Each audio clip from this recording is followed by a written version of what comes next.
सईदी की बारगाह में गौर शाही मरहबा और तमाम साथियों को नमस्कार, सत श्री अकाल, गुड इवनिंग। आज के प्रोग्राम सत्य की तलाश में मैं डॉक्टर खुर्शीद आलम आप सभी लोगों का स्वागत करता हूं।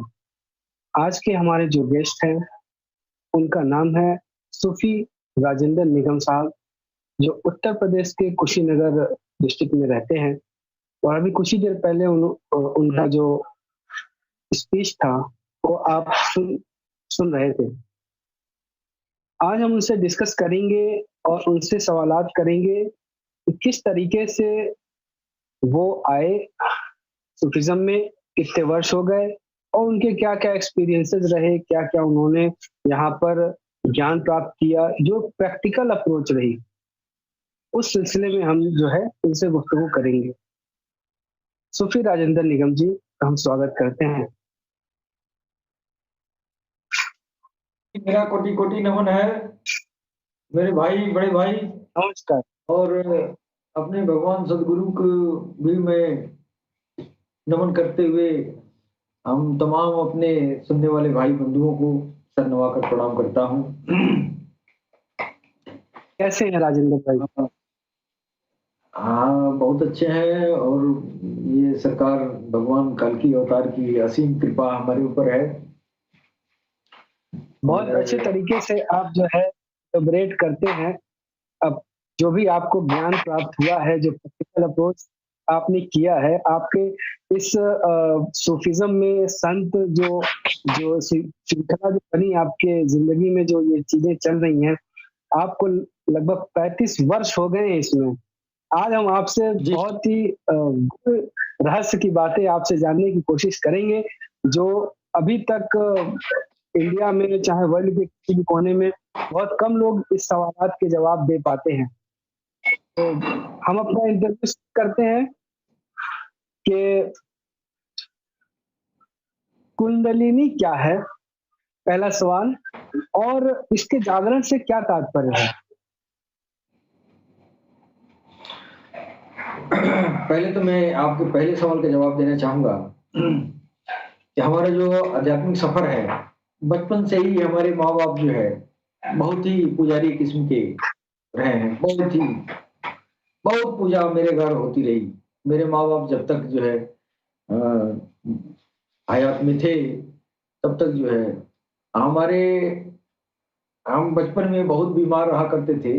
माँ के गोद में माँ हमारी जो कहती थी, तो वो जो है मेरे जीवन के लिए, वो जो है इलाके में जितने भी देवा देवी का जो है मंदिर, मस्जिद, सब जगह जो है अपना वो जो है पूरन अपना भाग देती थी कि बाबू हमारे ठीक हो जाएंगे, अच्छे रहेंगे, तो हम ये चढ़ाएंगे, वो चढ़ाएंगे, ऐसा किए।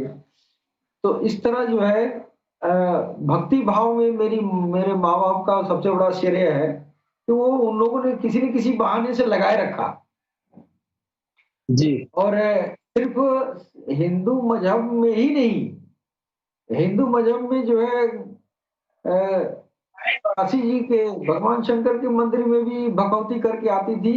इसको जो है घर से ही इसको लिटा के और घुटने के बल पर जो है आपके मंदिर तक पहुंचाएंगे। तो मैं जो है ये भी करता था क्योंकि माँ का हुक्म था। फिर जो है ये जो है हमारे मुसलमान भाइयों का ताजिया वगैरह निकलता है, तो इस ताजिया वाले में भी जो है इमाम साहब को जाके भगवती कर देती थी, है ना, कि बाबू हमारे जो है अच्छे रहेंगे, निम्न रहे, तो हम बाबू हमारे जो है इमाम साहब को काढ़ा लगाएंगे। तो मैं काढ़ा भी लगाया बहुत, नहीं। उसके बाद से धीरे धीरे हमारी आध्यात्म की तरफ जो है रुचि हमारी बढ़ने लगी कि ये जो है लोग हिंदू और मुसलमान क्यों बन गए, ये क्यों जो है एक दूसरे से मतों में विभिन्नता पाई जाती है। तो ये सब चीजें, जब ये सवाल मेरे अंदर जब होता था, तो मैं साधुओं के पीछे पीछे झोली लेके, जो साधु घूमते हैं ना, मैं घर से निकल जाता तो उनका झोली जबरदस्ती लेके पीछे पीछे घूमता था, नहीं। तो वहां पर भी हमने जो है संतोषजनक हमको जो है कहीं कोई जवाब नहीं मिला साधुओं के भी ज़रूर में। उसके बाद से मैंने सुना पीर औलिया भी होते हैं, बहुत इनकी ईश्वर तक रसाई होती है। तो मैं पीर औलिया के आस्थाने से भी जुड़ा, उनके आस्थानों पर काफ़ी दिनों तक जो है अपना उनके आगे-पीछे वक़्त गुज़ारा।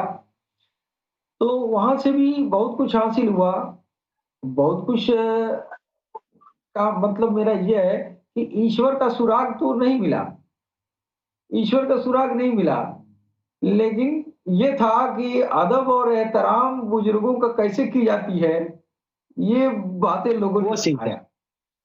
हाँ, वो हम्म। सीखे।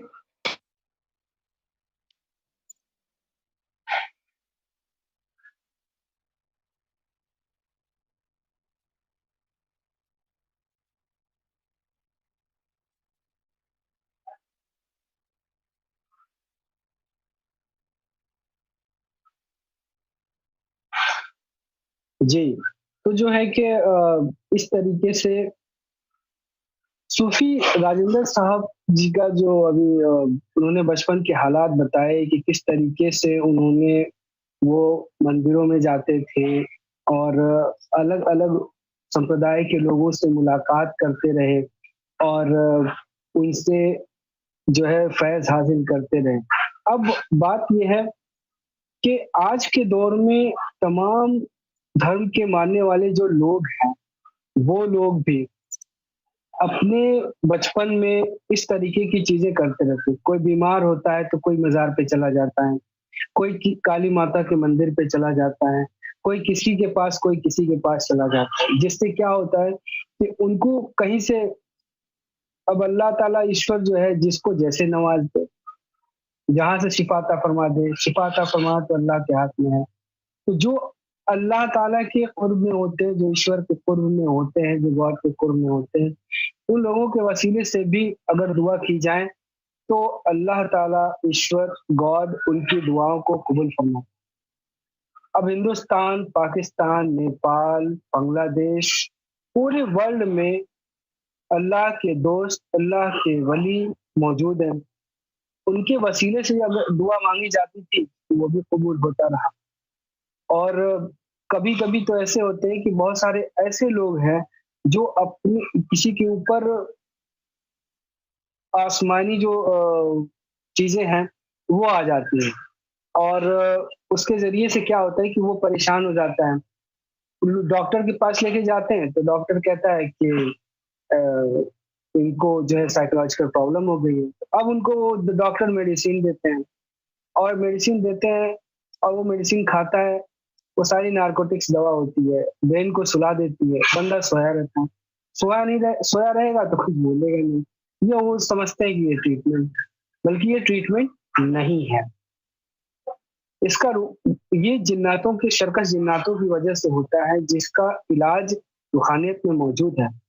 जो कि अल्लाह के जो दोस्त लोग हैं, वो लोग जब अपनी ज़ुबान से कोई चीज़ अदा करते हैं, कुछ अल्फ़ाज़ कुरान के या कोई ईश्वरीय वाणी किसी किसी ईश्वरीय ग्रंथ से, किसी ईश्वरीय किताब से, किसी भी धर्म की, वो लोग जब बयान करते हैं, जब दम करते हैं, तो उनके कल्ब अगर अल्लाह का नूर, ईश्वर का नूर, गॉड का नूर जो है अगर उनके कल्ब में है, तो वो उनकी ज़ुबान से निकलता है, अदा होता है। अब अब वो जब अदा होता है, तो उन लोगों को शिफ़ा मिल जाती है। तो ये चीज़ जो है वो कंटिन्यू यहाँ पे रहे।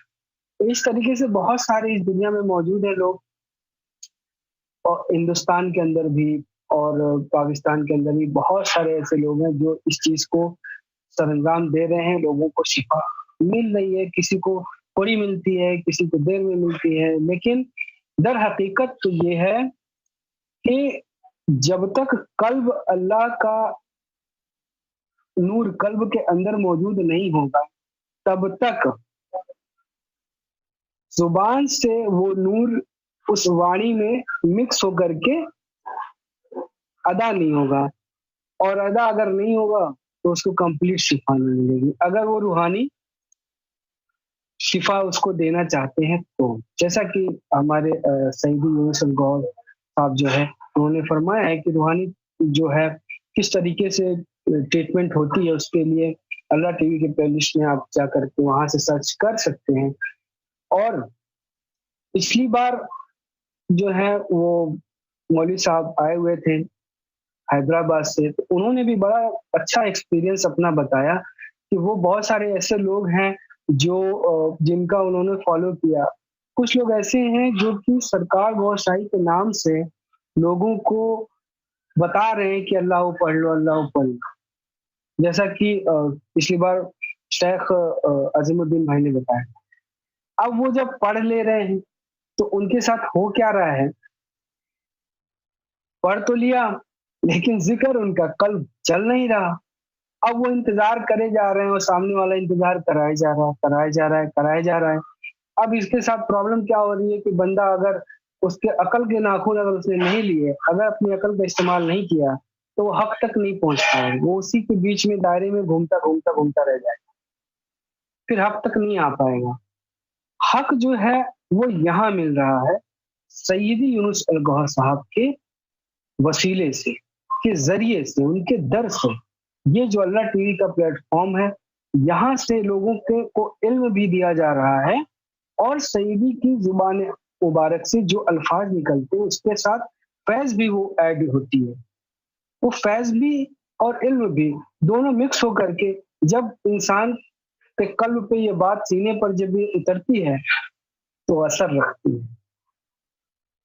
निगाह मर्द मोमिन से बदल जाती है तकदीर। ये वही बात है कि आज हमारे वक्त में इस तरीके से इस दौर में 21st सेंचुरी में, आज के दौर में हमारे पास सैयद यूनुस अल गौहर साहब जैसी जात मौजूद है। वो जात जिनके बारे में कहा गया है हदीस में कि इमाम मेहदी जो होंगे उनका साथ देने के लिए एक हाथ नमूदार होगा। चांद पे आप देख सकते हैं, चांद पे जब 14वीं का चांद आता है ना, तो वहां जो रात में फुल मून होता है, तो उस वक्त आप देख सकते हैं कि चांद भी मौजूद है, उसके अंदर सरकार गौहर शाही, इमाम मेहदी सरकार गौहर शाही का चेहरा भी वहां मौजूद है और बगल में हाथ भी मौजूद है ना। तो इस तरीके से वो हाथ जो है ना, वो हाथ सैयद यूनुस अल गौहर साहब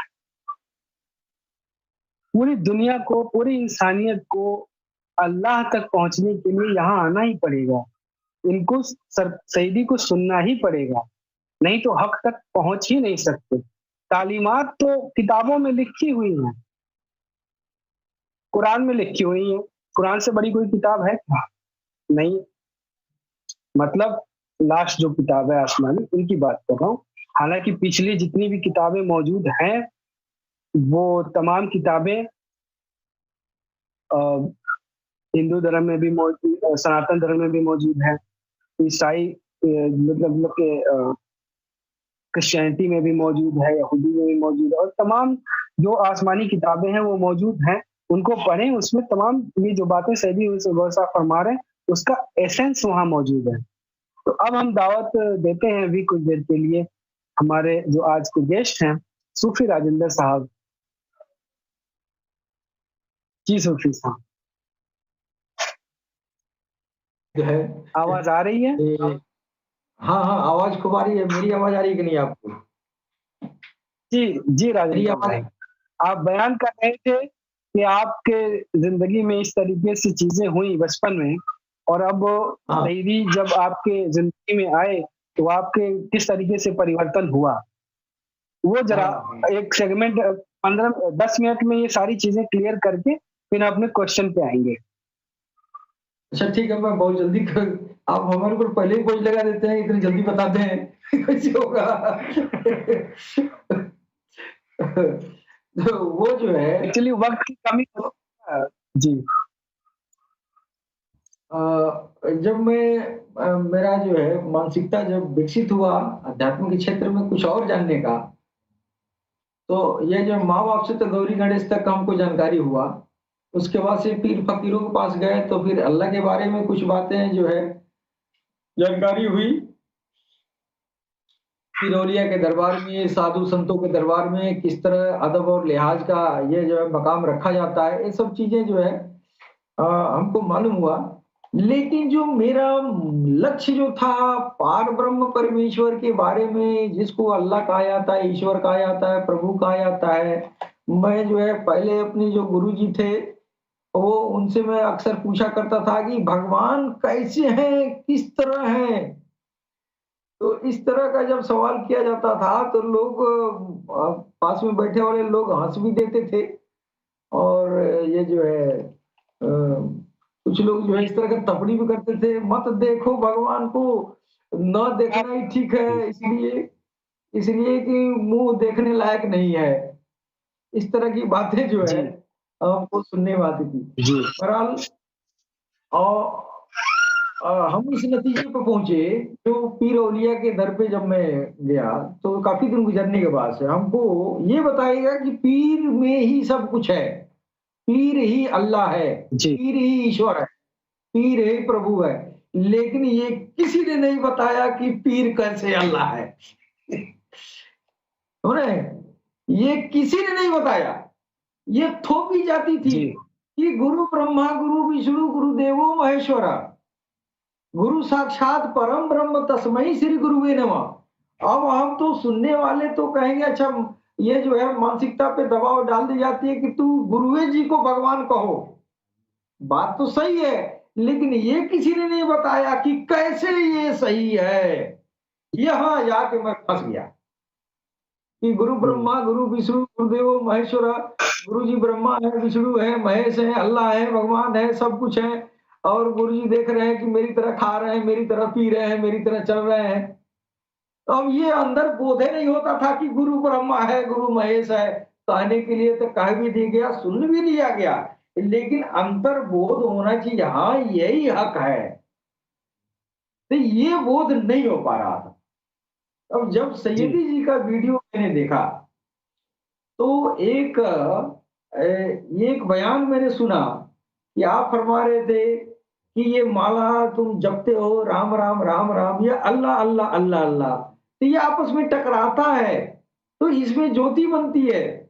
तो बाहर तुम राम राम अल्लाह अल्लाह करोगे तो ज्योति बाहर जाएगी, अंदर करोगे तो ज्योति अंदर जाएगी।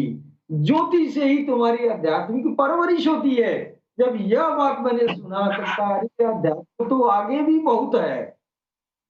मैं जब कि सैयदी यूनुसल गौहर की ये आवाज मेरे कान में वीडियो की 3 दिन 3 रात गूंजती रही कि अंदर ज्योति बनती है, अंदर नूर बनता है, दिलों की धड़कनों में टकराव होता है, वहां राम राम दिल करता है, दिल जारी होता है, खून में नूर समाहित होता है, ज्योति बनती है, अंदर लतीफे हैं, छोटे छोटे जिस्म है, सूक्ष्म शरीर है। ये इनके जरिए जो है इंसान जो है आसमान तक पहुंच सकता है। जब यह बात मैंने सुना, कहा कि हमने तो कुछ भी नहीं हासिल किया।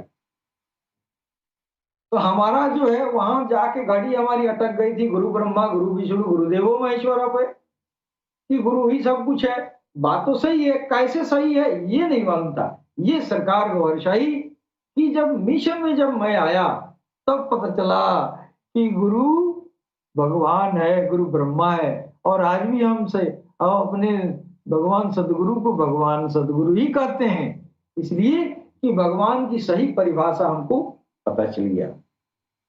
जी। अब यहाँ पे एक बहुत सिंपल सा क्वेश्चन बनता है कि जी अहम ब्रह्मास्मि, जी अहम ब्रह्मास्मि को अगर आप एलोबरेट करेंगे तो उसके बारे में आप क्या कहना चाहेंगे बहुत जल्द? अब अहम ब्रह्मास्मि का मतलब ब्रह्म अंदर आ गया। जिसके अंदर ब्रह्म आ गया, जिसकी हवा से खमसा पर ब्रह्म का कोई वजूद आके बैठ गया, जैसे तिफले नूरी है या जुस्से तौफीक इलाही है, तो ये सब जो है ब्रह्म के ये एक स्वरूप है। ये चीजें हमको पता नहीं थी कि इसकी वजह से इंसान ब्रह्म हो जाता है। ब्रह्म की कोई चीज आपके और आपके हवा से खमसा पर आके काबिज हो गया और आपकी हवा से खमसा शहीद हो गया। जो बचा वो हवा से खमसा ईश्वर की है ना, तो उसकी बाणी ईश्वर की हो गई ना।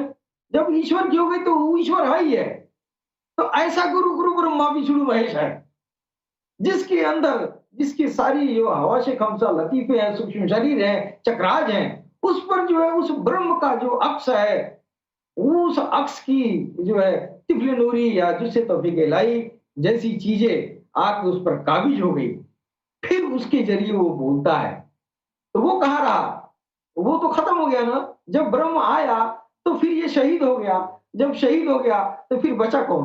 ब्रह्म बचा। वो गुरु ब्रह्म है। इसको कहते हैं अहम ब्रह्मास्मि। ये चमड़ी की जुबान तो दिखाई दे रहा है कि ये बहुत बहुत हमारे खुर्शीद भाई की है, लेकिन चमड़ी को संचालित करने वाली जो हवा से खमसा है, उस पर जो है ईश्वर का वो हवा से खमसा आकर बैठ गया। अब वो आप शहीद हो गए, अब वो जो बचा वही बचा। तो मैं वही हूँ, इसी के लिए कहा जाता है मैं वही हूँ। मैं मिट गया, मैं शहीद हो गया। कौन हूँ? मैं वही हूँ जो ऊपर बैठा है। तो इस जी। ऐसे लोगों अच्छा, को एक क्वेश्चन आ रहा है दर्शकों की तरफ से कि अंतर्बोध क्या होता है? अंतर्बोध यही होता है। अंतर्बोध का मतलब ये हुआ कि आपके अंदर जो है जो सूक्ष्म शरीर है, इन सूक्ष्म शरीरों को आप जो है ज्योति या नूर के जरिए ऊर्ध्वान्वित करते हैं। जब ईश्वर के पास ये इन सूक्ष्म शरीर के जरिए आप पहुंचते हैं, तो वहां पे पता चलता है कि मैं क्या हूं।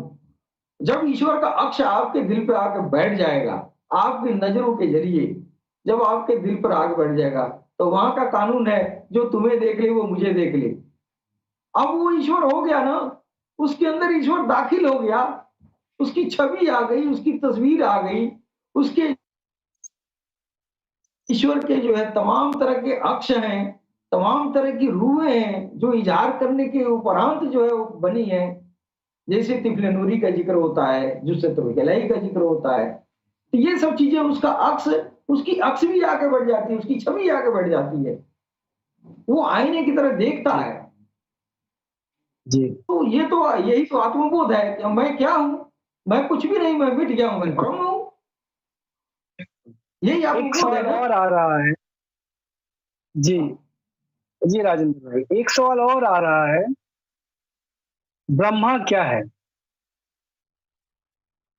ब्रह्मा ब्रह्मा जो जी है ईश्वर का ईश्वर का एक इजहार करदा एक जलवा है। जैसे ब्रह्मा विष्णु महेश है, तो ब्रह्मा जो है सृष्टि कारक है। ब्रह्मा विष्णु, और ये विष्णु पालनहार हैं, और महेश वो विनाशक है। यानी एक ईश्वर के तीन तरह के जलवे हैं। वो एक ही ईश्वर है, उसके जलवे अलग अलग हैं, जो ब्रह्मा विष्णु महेश। और ये ब्रह्मा का निर्माण, ब्रह्मा का काम निर्माण करना, सृष्टि करना, वो ब्रह्म होता है जो ईश्वर का एक जलवा है। जी। तो अब आ जाते हैं अपने जो प्राइमरी क्वेश्चंस मैंने आपसे किए थे कि कुंडलिनी जी जागरण जो है वो क्या है और उससे क्या तात्पर्य है? जी जी। देखिए,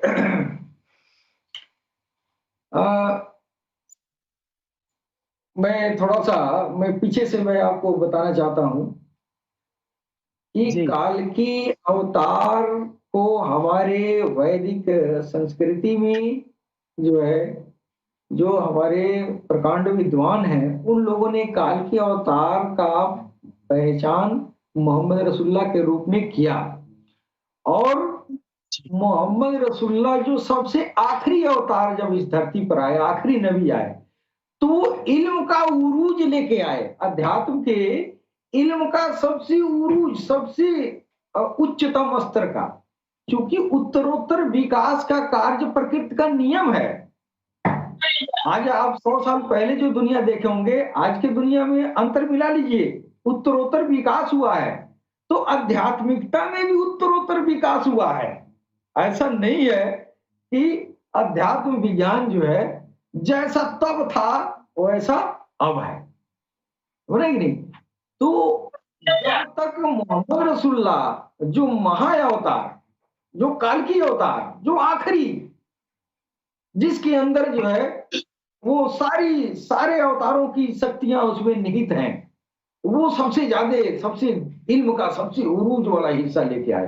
तो जब तक प्रिमिटिव था उस समय कुंडलिनी जागरण की बात होती थी, हो रहे हैं। अब कुंडलिनी जागरण में ये कहा जाता है कि इंसान के अंदर 7 चक्राज होते हैं। तो 7 चक्राज का मतलब उसमें नाम रखा गया है मूलाधार चक्र, स्वादिष्टान चक्र, मणिपुर चक्र, अनाहत चक्र, विशुद्धि चक्र, और ये आज्ञा चक्र, इसको सहस्रार चक्र कहते हैं।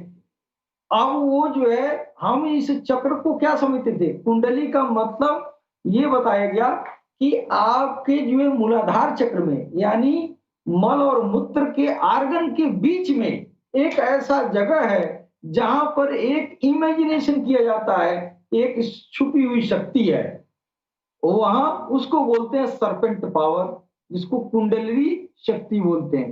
वो सुषुप्त अवस्था में पड़ी है ना।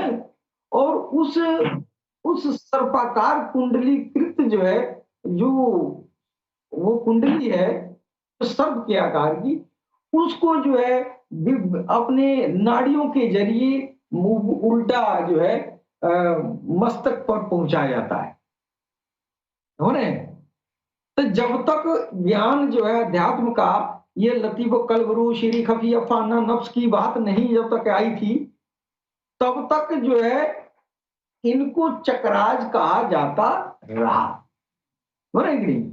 इसलिए कि इल्म धीरे धीरे आगे बढ़ा है, हो रहे। तो पहले दौर में इन चक्रों के जरिए आप जो है, अब ये चक्र क्या है, चक्र एक जो है ऊर्जा की केंद्र है। जो आप लताएब के बारे में आप जाएंगे तो यही पता चलेगा, लताएब भी एक तरह का एनर्जी के पिंड है, वो सूक्ष्म आत्माएं हैं, वो ये डिवाइन एनर्जी को ग्रहण करके वो एक्टिवेट होते हैं। उसी तरह ये चक्र भी हैं। तो ये चक्र जो है अब वर्टिकल बताया गया है, यानी मलमूत्र के आर्गन से लेके रीढ़ की हड्डी की जो है ये सीमा रेखा, इससे सीधे मस्तिष्क तक पहुंचता है। 3 तरह की नाड़ियां होती हैं, एक इंगला नाड़ी होता है, एक पिंगला नाड़ी होता है, एक सुषुम्ना नाड़ी होता है। इंगला पिंगला दोनों तरफ होता है, और सुषुम्ना रीढ़ के बीचों बीच हड्डी में ये नाड़ी होती है। इस नाड़ी के जरिए, ये सुषुम्ना नाड़ी के बीच में जगह जगह ये जो है मूलाधार, स्वादिष्टान, मणिपुर चक्र जो है ये स्थित होते हैं। ये क्या है, तमाम तरह के स्नायुओं की मिलन एक केंद्र है, उन केंद्रों को चक्र कहा गया, एक जंक्शन है वहां। हाँ, बीच वाली जो नाड़ी होती है ना, सुषुम्ना नाड़ी, जो रीढ़ के बीचों बीच में ऊपर से नीचे तक होती है, तो नीचे से प्राण वायु को उस नाड़ी के माध्यम से ऊपर की तरफ चढ़ाया जाता है। और एक नाड़ी जो है, एक ये जो इंगला और पिंगला, एक दाई नाक में एक बाई नाक में खुलती है, ऐसा माना जाता है, बोले कि नहीं। ये प्राण वायु को ऊपर की तरफ चढ़ाया जाता है, वो चक्रों से गुजरता है। पहले मूलाधार चक्र में होगा, उसके स्वादिष्टान चक्र में होगा, फिर मणिपुर चक्र में होगा, फिर अनाहत चक्र में जाएगा। इस तरह प्राण का संचार ऊपर की तरफ होता है।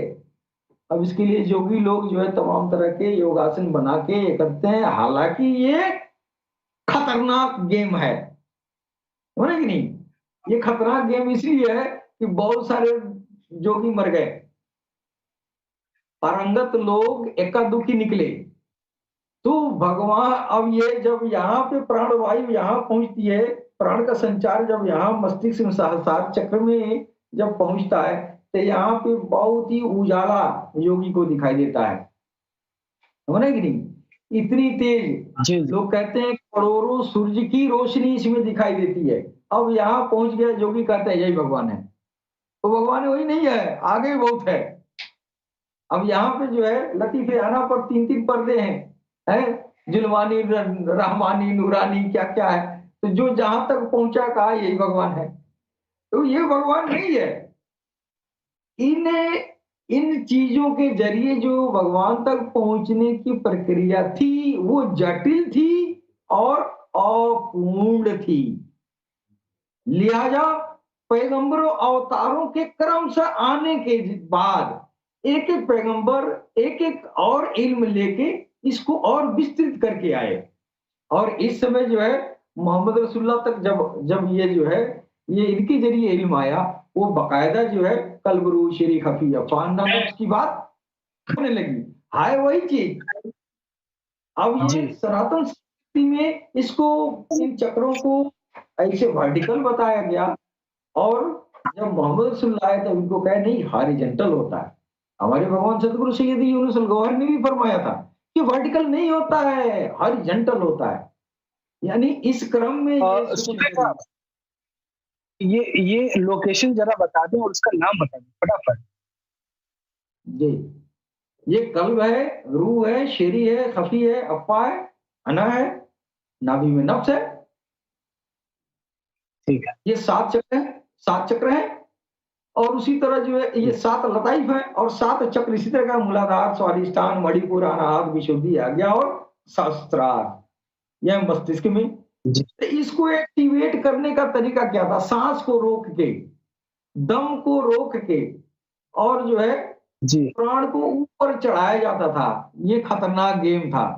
इंसानियत की सुविधा के लिए ईश्वर ने क्या किया ना, वो पैगंबर को भेजा और वो पैगंबर साहब आके तब जो है बताए उन्होंने कि इस चक्र को जिंदा करने के लिए अल्लाहू अल्लाहू कहा जाता है। इस चक्र को जिंदा के लिए या अहद या अहद या वाहिद या, इस तरह उन्होंने बताया और इसको खोल दिया। अब जब सरकार को हर्षाई आए हैं तो ये कह रहे हैं कुछ मत करो। अब तुम लोग कर करके बिगड़ गए, इसलिए हो नहीं पाया, तुम मेहनत नहीं कर पाए। अब जो है सरकार गौहर शाही की नजरों से सबकी कुंडली जागृत होगी, सबकी कुंडली जागरण हो रही है सिर्फ नजरों से। अब ये भगवान जो है ईश्वर कितना सुविधा दिया।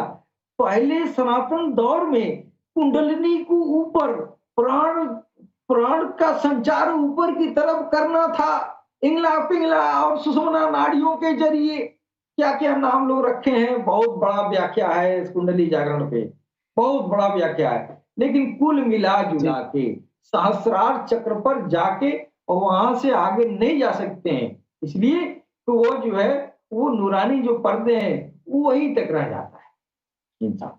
ठीक है। देखिए आगे रास्ता नहीं मिला, सुने। तो अब इस समय अगला क्वेश्चन की तरफ चलते हैं जी नरेंद्र भाई, अगले क्वेश्चन की तरफ चलते हैं। वक्त हमें इजाजत कम दे रहा है, इस बात का जी ध्यान रखते हुए हम अगला क्वेश्चन आपसे करेंगे।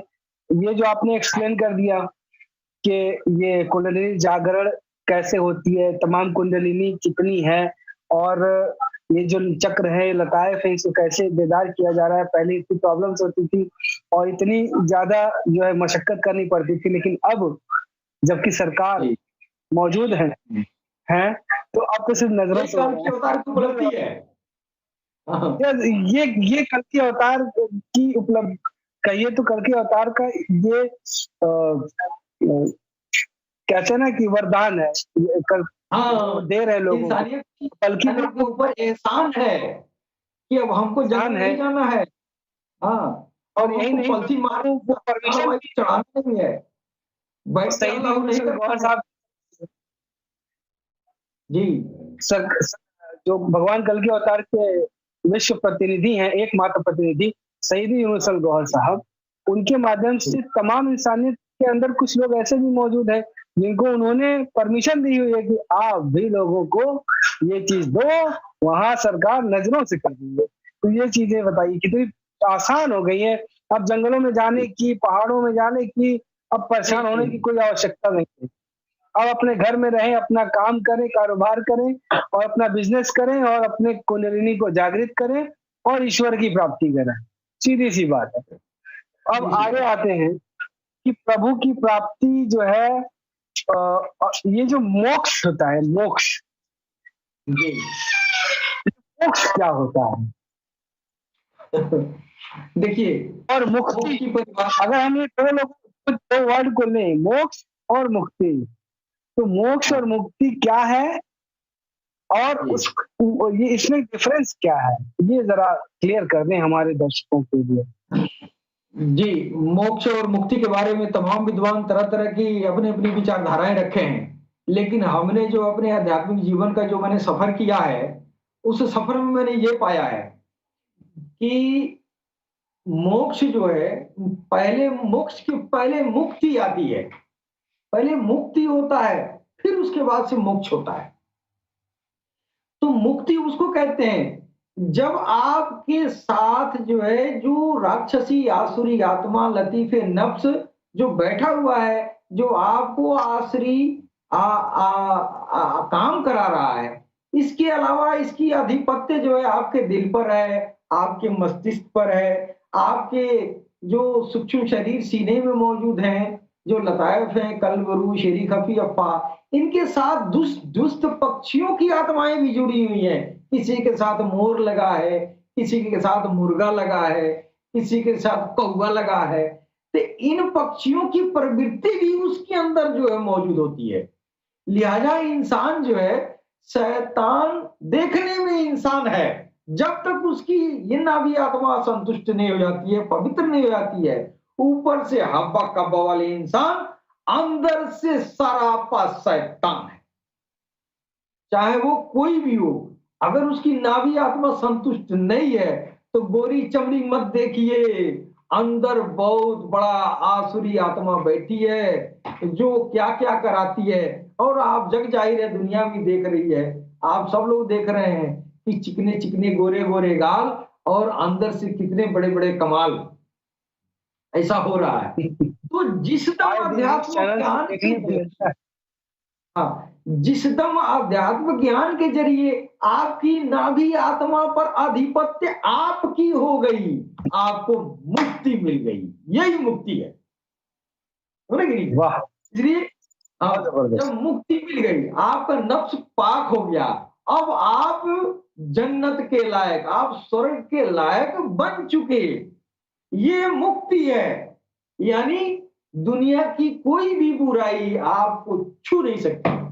इसलिए कि आपका नफ्स संतुष्ट हो गया, नाभि आत्मा संतुष्ट हो गई है, ज्योति के ताबे में और गुरु की नजरों में आने के बाद वो हमारी आसुरी आत्मा शांत हो गई, संतुष्ट हो गई। अब वो कोई गलती नहीं करेगा, अब कोई बदमाशी नहीं करेगा।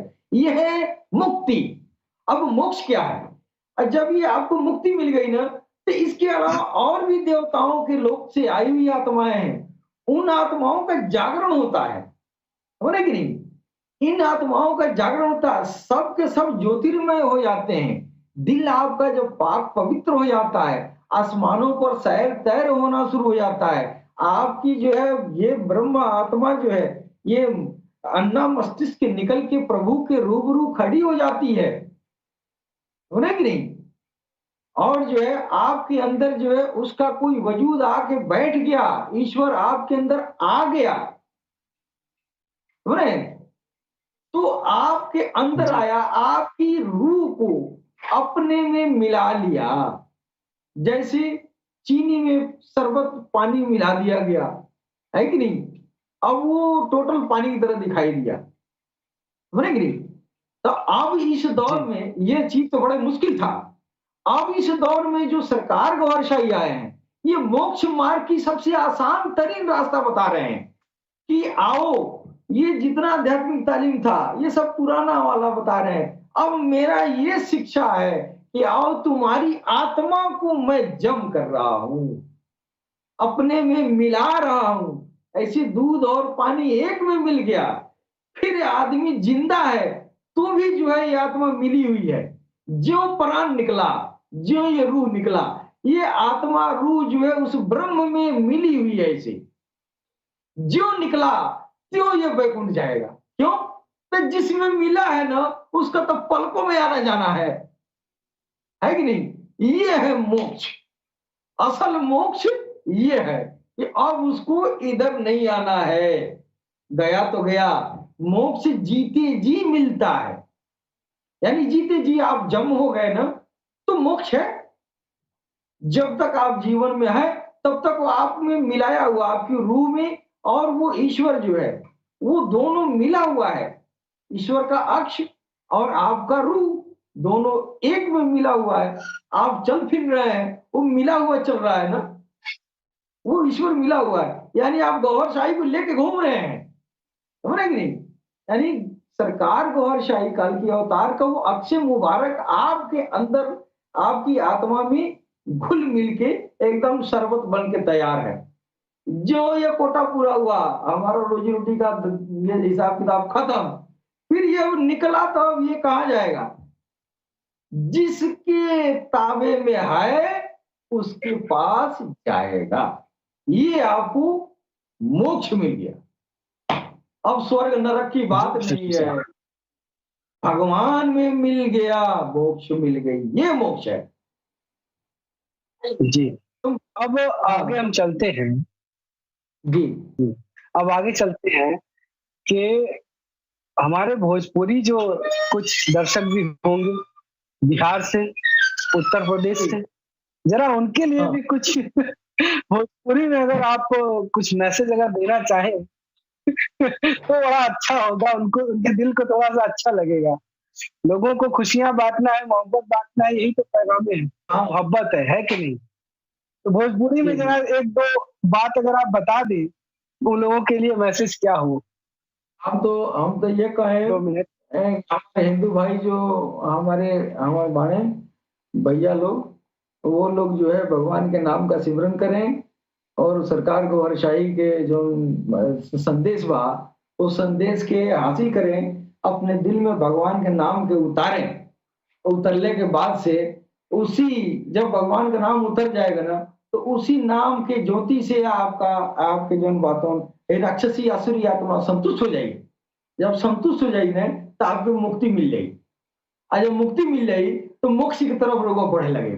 जब मोक्ष की तरफ जब लोग बढ़े तब जौन भाई एक दिन जरा से प्यार करे न, सरकार गौर शाही ऐसे बने कि उनके से प्यार करे तो उनके एगो अक्ष आके ढुक जाता भीतर में। और जब वो अक्षवा आके ढुक जाई ना तो आपके आत्माओं के मिला ली एकदम।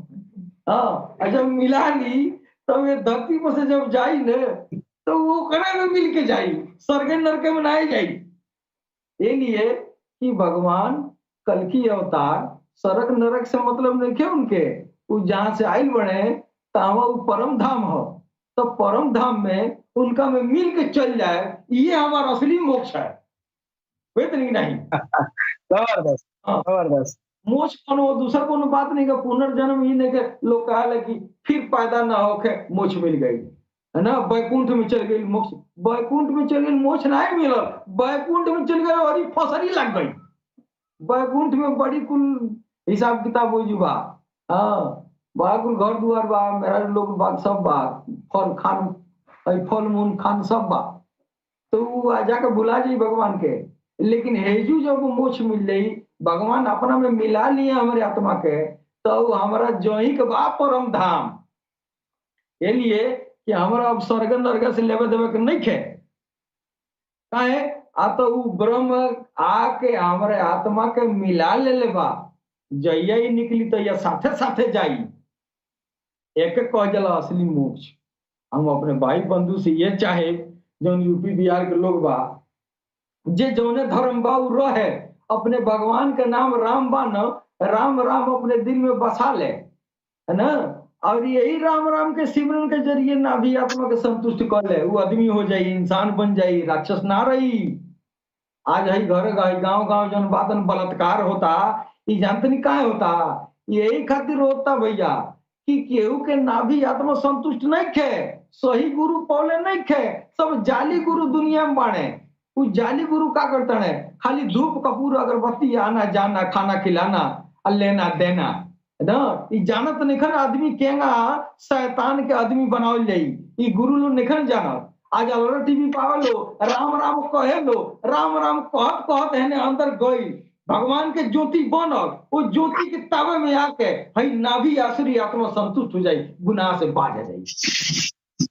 अगर सबे ऐसा लागल करे तो गुनाह दुनिया, ये राक्षस शैतान जो अंदर बैठा हो बहुत दूर भाग जाएगा। आखिर जे इतना बड़न जघन्य अपराध करता कई निखे जानती काम गलती है, जानता ना कि काम गलती बा, तो काहे करता? वो करत नहीं के करवाओ जाता। कौन करवाता? ये राक्षसी आत्मा, ये आसुरी आत्मा जो नाभि में बैठी हुई है। इसी को पवित्र करने के लिए तो हमको अध्यात्म ज्ञान की जरूरत है। अगर सही अध्यात्म ज्ञान मिले तो सबकी नाभि आत्मा पवित्र होगी, तो पूरी दुनिया जो है ये बुराइयों से छूट जाएगी ना। जी, बहुत जबरदस्त आपने मैसेज दिया राजेंद्र भाई। और एक्चुअली हमारे यूपी, बिहार और झारखंड, ये जो एरिया है इंडिया में, इसके बीच में क्या होता है कि हर घर के बाहर ये जो नाली है ना, नाली, तो नाली की बहुत लड़ाई होती है। छोटी छोटी बात पे झगड़ा हो जाता है, मार कुटाई हो जाती है, एफआईआर हो जाते हैं, और बहुत आपस में लड़ाई करते रहते हैं। ठीक है, परिवारों में बहुत तनातनी है। ये चीज, इसका सॉल्यूशन आप क्या देंगे? इसको भी भोजपुरी में ही बयान कर दें। सगरो सगरो बीमारी के दवाई जन बा, सगरो बीमारी देहियम बा, आया कर दवाइयो देहियम बा। आदमी के अंदर जो है, जो भी खता, जो भी गलती करेला, उस सगरो गलती जन बा तो अपने ओर से ना करला, अपने पर जो बैठल बा चचवा, वो चेतनवा अभी आत्मा करावेला। हाँ, वो आदमी ना करला, आदमी के बुद्धि बा। बताई कि 5 बरिस 10 बरिस 5 बरिस 7 बरिस के बेटी के साथ बलात्कार लोग करता। ये बताई जो नहीं करवा करता सोकनी के बुद्धि नहीं कहे कि कार जोन बा तो कैसन कार बा, ये गलत काम बा, लेकिन करता। बुद्धि बा ओकरा कि गलत हो, गलत होता, फिर भी वो करता। काहे करता? इसलिए करता ओकर ऊपर ऊपर शैतानवा ललवा जोन बा तो चढ़ल बा, इते ही कर। हाँ, यही में लज्जत बा। लेकिन जब अध्यात्म ज्ञान जब आ जाए ना, सरकार गौर शाही की जब तालीम, जब शिक्षा, जब उनके नूर ज्योति दिल में जाई, उस ज्योति के प्रभाव में आके वो चिल्ला चिल्ला के वो जौन बात हो वो भागे लगी शैतानवा। और जब भागे लगी तो अमन शांति। राजेंद्र भाई, साथे साथे ये बतिया बता दी कि जो है अ, कितना मिनट लागी, कितना देर लागेला ईश्वर के नाम, ईश्वर के नाम दिल में समाए में कितना देर लागेला? ना ना, ईश्वर के नाम तो सरकार कल्कि अवतार के जो जे भी अनुयायी बा, वो केहू अनुयायी के साथे राम राम कह दी तो वो तो 2 बेर 3 बेर राम राम कहल तो वो राम राम गई अंदर, अंदर गई तो वो चालू। अब मुंह से नहीं के कहे के वो राम राम करे लगी, सुत रही तब राम राम होत रही, चलत रही तब राम राम होत रही, खात रही तब राम राम होत रही। अब वो राम राम जब जारी हो जाई ने तो वो रामे राम के रगड़ा से ज्योति बनी। ये ये जो है राम राम का जो रगड़ा है, हमारे सनातन संस्कृति में अखंड संकीर्तन अभी भी 24 घंटा का कराया जाता है। 24 घंटा बैठ के राम राम करना हम भी करते थे, बहुत किए हैं। लेकिन मेरे समझ में नहीं आता था कि हरे राम हरे कृष्ण 24 घंटा करके क्यों छुपा जाते हैं। कहते हैं सब अखंड संकीर्तन हो रहा है, कहते हैं लोग अखंड संकीर्तन हो रहा है, आज 24 घंटा हम बंद कर देते हैं। अब तो सरकार आया तब पता है, अरे बाबू अखंड संकीर्तन वो ना, अखंड संकीर्तन अंदर वाला भीतरी ए में राम राम समाहित राम राम होत रही, ई बंद ना हुई। एक अखंड कह जला वो नहीं कह जला 5 दिन 4 घंटा 5 घंटा कहीं ओकरा से कम आ गई। अखंड तो वही कहना चाहिए जो कि खंडित ना कर जा सके। हाँ, जब खंडित ना होके अखंड ई है ना, दिल में राम राम कह तो अखंड होत रही, राम राम होत रही। आ जबले जी तबले राम राम होत रही, राम राम हो तो जबले जिंदा रही तबले राम राम करी। और राम राम कहत कहत जब राम के सामने जाए तो राम हिसाब नहीं है का, कहीं ई तो एक चमक धमक कर हिसाब किताब बा एक से का हिसाब ले जाई। हम्म। तो मोक्ष की प्राप्ति जो है हो सकता है कि राम समाहित कर ले, इससे भी मोक्ष की प्राप्ति हो जाएगी, वहां भी हो जाएगी। और मोक्ष के लिए तो सबसे अच्छा, बड़ी धरती ये पर पहली राजेंद्र बार भाई, आया है ऐसा। अब अब इस तरफ से आते हैं कि सैयदी यूनुस और गौर साहब जो कि नुमाइंदे हैं इमाम मेहदी सरकार गौर शाही की, जिनको हम जी भगवान कल की अवतार कहते हैं, उनके एकमात्र प्रतिनिधि सैयदी यूनुस और गौर, उनकी जात के बारे में अगर आप कुछ बताना चाहें कि वो जो लोगों को दे रहे हैं वो वो क्या हस्ती है, वो क्या लोगों को अता फरमाए, लोगों को अभी ये बात समझ में नहीं। देखिए इन लोग बड़ा पर्दा नशीन जाति है, समझ रहे जी। हैं। ये जो है ये जातियां जो ये विशेष रूप से जो जमीन पर भेजी गई हैं, ये बहुत पर्दा नशीन जी। है लोग। हाँ ये सरकार गौहरशाही कहीं गए नहीं है। सरकार गौहरशाही जो है वो उन्हीं के शकल में अंदर बैठे हुए हैं। चेहरा सैयदी यूनुस अल गौहर की है, लेकिन दरअसल वही सरकार गौहरशाही है। दरअसल जब तक गैबत नहीं खत्म होगी, समझ रहे हैं, वो सामने बैठे हैं। इसकी दलील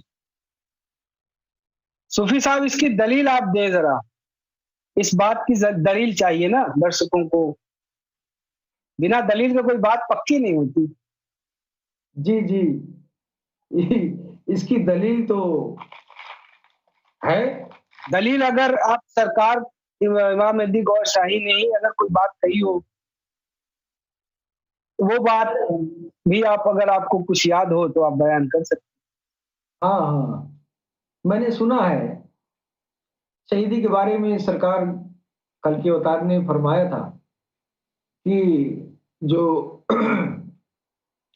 हमारे सदगुरु नाम लिखना चाहते हैं, हमारे सदगुरु से जो मिला वो हमसे मिला। तो इस तरह की बात हमने सुना है।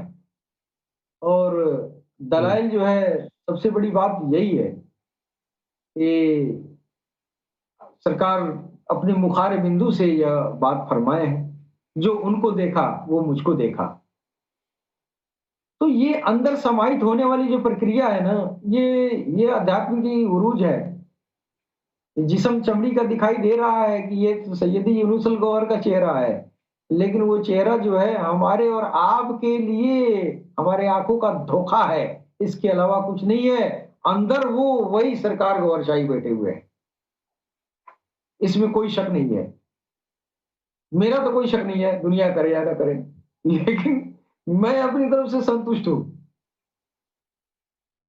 इसलिए कि मैं जिस दिन पहली बार सैयदी यूनुस अल गौहर को मैंने देखा, देखा नहीं, ये टीवी, ये जो है मोबाइल में मैंने देखा, और वही कह रहे थे कि तस्वीर पढ़ रहे थे, कह रहे हैं कि ये तस्वीर जो है बाहर जो तुम राम राम कर रहे हो ना, ये बाहर ज्योति बन रही है, ये बेकार हो गया, तुम्हारे काम का चीज नहीं है। ज्योति अंदर बनेगी तो उनके जरिए तुम्हारी आत्माएं पोषित होंगी। और ये बात इतनी हमको लग गई कि मैं उनका ख्याल में डूबा रहा 3 दिन 3 रात।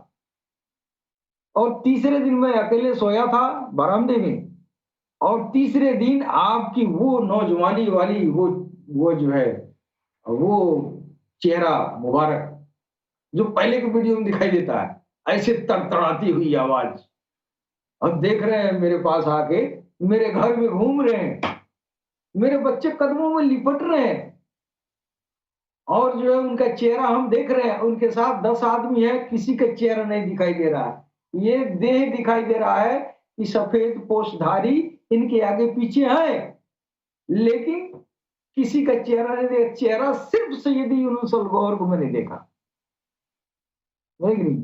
और उसी दिन से एक अजीब तरह की खिंचाव सैयदी से हमको हुआ, इतनी अजीब तरह की कि हमको लगता था कि मैं कब इनसे जाके मिल लेता एक बार, काश मैं मरने के पहले एक बार छू लेता।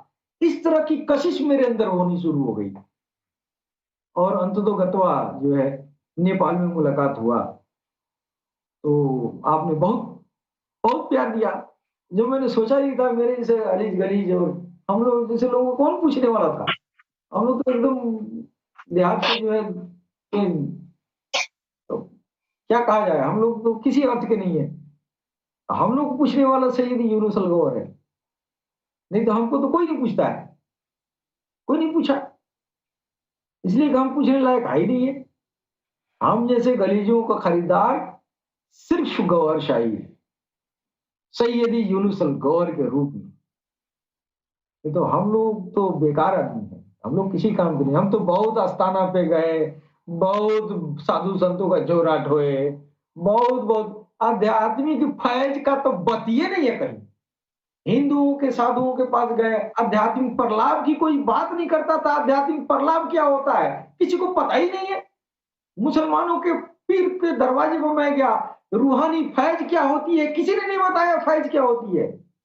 और जब सैयद यूनुस अल गौहर से जब मैंने मिला, जब वो जिक्र लिए तो सामने पड़े थे तो लग रहा था कलेजा उलट जाएगा, इतनी तेज जिक्र चला, इतनी तेज चला, समझे कि नहीं। और मैंने जब ये दिल से जब राम राम की आवाज आनी शुरू हो गई तो हमको पता चला यही आध्यात्मिक फैज है, यही आध्यात्मिक प्रलाप है जिसके जरिए तेरी मंजिल पहुंचेगी। आध्यात्मिकता की गाड़ी ये जो है ज्योति पर डिपेंड है, उस गाड़ी का पेट्रोल ज्योति है और वो ज्योति वह भगवान के नाम के सिमरन से मिलती है। ये आध्यात्मिक प्रलाप है। उसके बाद से मंजिलें तो बहुत आगे हैं। प्रिमिटिव चीज किसी ने नहीं बताया, न हिंदू के दर पे न मुसलमान के दर पे फैज क्या होती है किसी ने नहीं बताया। जी सूफी साहब, यहाँ पे एक चीज ऐड कर देंगे, हमारे पास वक्त बहुत कम है और इख्तिताम को जा रहा है। अभी 5 मिनट हम लोगों के पास है। वैसे इसमें हम आपसे बस एक इश्क की बात कर लें, इश्क की बात कर लें कि सैयदी यूनुस अल गौहर साहब से जब आपकी नेपाल में मुलाकात हुई थी, ये दर्शकों के लिए है ये सवाल कि जब आपकी मुलाकात उनसे हुई, जब आप उनसे मुलाकात की, जब उन्हें आपने छुआ, वो क्या महसूस किया, वो जज्बात जरा आज लोगों को बताएं। पहले तो कि जब ईश्वर का प्रतिनिधि जब जमीन पर आता है, जब हम उसे छूते हैं, जब हम उन्हें मिलते हैं, जब हम उनका नाम लेते हैं, जब उनसे प्यार करते हैं, तो किस तरीके से हमारे जज्बात उनसे घुलते हैं, मिलते हैं, क्या प्यार, क्या इश्क होता है, वो जरा हमारे दर्शकों को बताएं। 5 मिनट है जनाब, बस आप ऐसा यूट्यूब पर जो है महफिल में मैं पहले से संपर्क में 2-1 बार आया, लेकिन पहली दफा जब सामना हुआ ने तो मैं सबसे पीछे खड़ा था। सैयदी हमारे तशरीफ फरमा थे और सबसे पीछे खड़ा था और आपका निगाह जब पड़ा तो मैं किसी बात में मैं जो है मैं हामी भरा पीछे से खड़ा होके, तो सैयदी ने मेरी आवाज पहचान लिया, है ना? सैयदी ने मेरी आवाज पहचान लिया कि ये वो लड़का है जो वो यूट्यूब पर बात होती है। तो उन्होंने कहा कि आप आइए मेरे पास, और हम तो इस वजह से हम किनारे छुपे हुए थे कि पता नहीं हमको कोई पूछेगा कि नहीं, इसलिए कि पहले से मारे मारे फिरने वाले लोग थे। तो सैयदी की निगाह पड़ी और आपने कहा कि आप मेरे पास आइए। पहली बार जब सैयदी के पास में गया तो मैं दस्तबोसी किया तो बड़ा हमको बड़ा ये अजीब ये प्यारा ये अपनापन की बात महसूस हुई और बड़ा प्यार फरमाया आपने। उसके बाद से बगल में बैठा लिए और माइक हाथ में आपने दे दिया ताकि राजेंद्र बाबू आप कुछ पूछना चाहते हो वो पूछिए, वो क्या है। तो पहले ही हमारा सवाल जो है तो हम कहे क्या पूछे क्या नहीं पूछे, तो हमने जो है हमारी एक सवाल जो है बरसों से था कि आबे हयात के बारे में मैं सुना था कि आबे हयात क्या चीज है, अमृत क्या चीज है। तो अमृत पिला के ऑलरेडी अमृत पिला दिए थे और पिलाने के बाद मैं पूछ रहा हूँ कि अमृत क्या चीज है। ऑलरेडी वो पी चुका था। तो हमको बोध हुआ कि वो तुम ऑलरेडी पी चुके हो। तो आपने अबे हयात की बात मैंने किया और आपने जो है घड़ा उड़ेल दिया। हम एक कतरा के प्यासे थे, आपने दरिया उछाल दिया। ले लो। उसके बाद से दूसरी मुलाकात जब हुई तो आप जो है बड़ा प्यार से हमको गोद में जो है गले से लगाया और जब उन्होंने गले से लगाया तो मैं जो है अपने आप में रहा नहीं। मैं लगा ही नहीं कि मैं जमीन पर हूँ, इस तरह का एहसास जो है ये पैर जमीन से उठ गया। पता नहीं थोड़ी देर के लिए प्रेजेंट ऑफ माइंड खत्म था। ब्लैंक हो गए आप। हाँ, ब्लैंक हो गए। बल्कि आप स्थिर हो गए, ऐसा आप मुझे लग रहा है आपकी बातों से आप स्थिर हो गए। वर्तमान वर्तमान हाँ। वर्तमान ही रहा, ना पास्ट था, ना भूत था, ना भविष्य था। आप वर्तमान में ही रुक गए, जैसे कि समय रुक गया हो। तो बड़ा अच्छा अनुभव रहा। के बिना ये ध्यान बड़ा नहीं। प्यारा है। बहुत अच्छा, बहुत अच्छा, बहुत अच्छा। अब हमारा ये जो सत्य की तलाश का आज का जो प्रोग्राम है उसका टाइम जो है अख्ताम को पहुंच चुका है। हम बहुत जी, जी। बहुत शुक्रिया करते हैं सूफी संत राजेंद्र निगम जी का, जो आज हमारे बीच आए और हम तमाम दर्शकों को अपनी वाणी से फलीभूत किया और तमाम लोगों को अपनी बातों से, अपने विचारों से लोगों को जो है इल्म अता फरमाया। जो भी इल्म इन्होंने प्राप्त किया वो सरकार सईदी यूनुस अल गौहर साहब, सरकार इमाम मेहदी गौहर शाही, भगवान कल की अवतार और उनके प्रतिनिधि, एकमात्र प्रतिनिधि सईदी यूनुस अल गौहर साहब के जरिए से इनको प्राप्त हुआ। सईदी से इन्होंने मुलाकात की नेपाल में। उनके क्या तासुरात रहे, क्या इन्होंने महसूस किया उनसे मिलने के बाद, इन्होंने पूरी बातें जो है बयान करी। मैं बहुत बहुत धन्यवाद देता हूं कि आप आज हमारे दर्शकों के बीच एक पधारे और इस सत्य की तलाश का जो ये सेगमेंट है इसको आपने पूरा किया। और तमाम दर्शकों का भी शुक्रिया करते हैं और तमाम दर्शकों को गौहर शाही मरहबा, गौहर हाफिज, और सईद यूनुस अल गौहर साहब को भी गौहर हाफिज। नमस्कार, सत श्री अकाल, गुड नाइट।